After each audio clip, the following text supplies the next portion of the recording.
Bapak, Ibu, saudara-saudariku yang mengasihi dan dikasihi oleh Tuhan Yesus. Bacaan-bacaan suci yang diperdengarkan kepada kita pada hari Minggu biasa ke-27 ini menyampaikan kepada kita dua tema pokok besar yang dapat kita renungkan dalam perjalanan dan panggilan hidup kita sebagai pengikut Kristus. Pertama adalah Allah mempersatukan laki-laki dan perempuan dalam ikatan perkawinan yang tak terceraikan.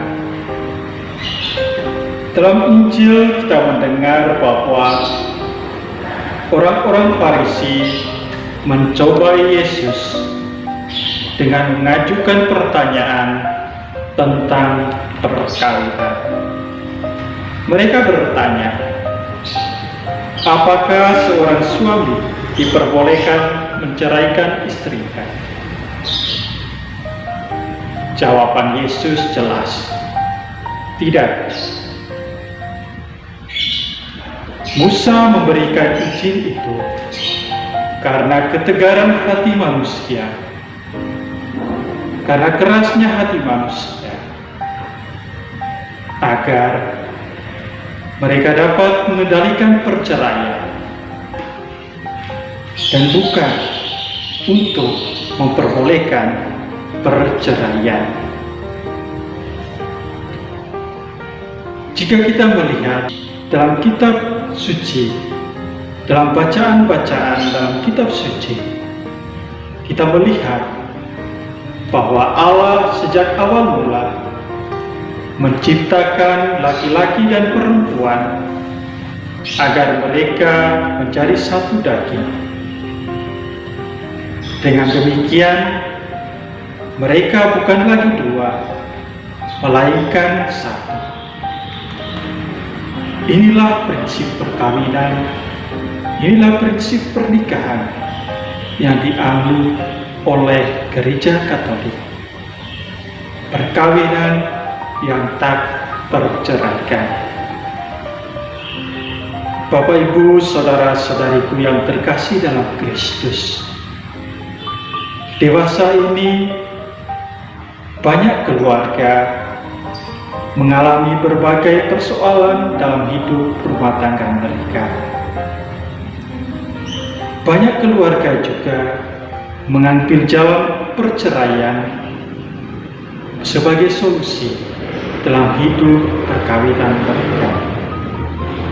Ketika mereka merasa tidak cocok, merasa ada perbedaan prinsip dalam hidup mereka, mereka berkata bahwa perceraian adalah solusi terbaik agar anak-anak mereka tidak hidup dalam penderitaan karena pertengkaran orang tua. Akan tetapi mereka juga tidak berpikir bahwa perceraian bukanlah solusi terbaik bagi anak-anak. Di sini Yesus mengajak kita untuk kembali dan terbuka kepada Allah yang mempersatukan laki-laki dan perempuan. Yesus berkata, dengan demikian, seorang laki-laki akan meninggalkan ayahnya dan ibunya dan bersatu dengan istrinya, dan keduanya menjadi satu daging. Oleh karena itu, ajakan Yesus hari ini yakni mengajak kita yang menghadapi berbagai persoalan hidup agar kembali kepada Allah yang mempersatukan kita.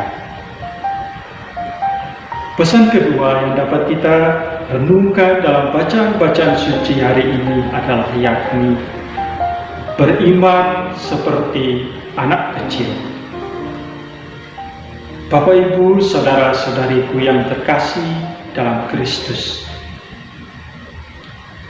Dalam tradisi Yahudi, anak-anak adalah kelompok-kelompok yang tidak diperhitungkan dalam tradisi Yahudi. Mereka dianggap tidak penting. Mereka dianggap tidak memiliki kedudukan sosial dalam tradisi Yahudi. Akan tetapi, Yesus hari ini hadir dan membalikkan keadaan itu. Ia berkata, "Biarkanlah anak-anak itu datang kepadaku. Jangan menghalang-halangi mereka. Sebab orang-orang yang seperti itulah yang mempunyai kerajaan Allah." Mengapa anak-anak disebut yang mempunyai kerajaan Allah? Di sini kita dapat belajar tentang kualitas hidup, tentang kualitas seorang anak kecil. Kita dapat melihat anak-anak adalah pribadi yang polos, pribadi yang terbuka ketika menghadapi berbagai persoalan atau kisah-kisah dalam hidup mereka. Mereka terbuka kepada orang tuanya. Inilah yang menjadi inti dan pesan dari Yesus kepada kita pada hari ini. Kita diajar agar ketika kita menghadapi berbagai persoalan hidup, terkhusus seperti yang disebutkan dalam pesan yang pertama, yakni tentang perceraian, kita kembali kepada Allah yang mempersatukan kita. Kita terbuka kepada Allah yang telah memanggil kita. Dengan demikian kita akan mengalami bahwa Allah adalah sumber kekuatan dalam pergumulan hidup kita, terkhusus dalam perkawinan kita sebagai seorang Kristian, dalam persoalan yang kita hadapi, khususnya di masa pandemi ini. Bapak, Ibu, saudara-saudariku yang terkasih dalam Kristus, semoga melalui bacaan-bacaan suci hari ini, kita semakin terbuka, kita semakin rendah hati di hadapan Allah seperti anak kecil yang bercerita dengan polos tentang pengalaman, tentang penderitaan dan sukacita yang dihadapinya. Tuhan Yesus memberkati. Amin.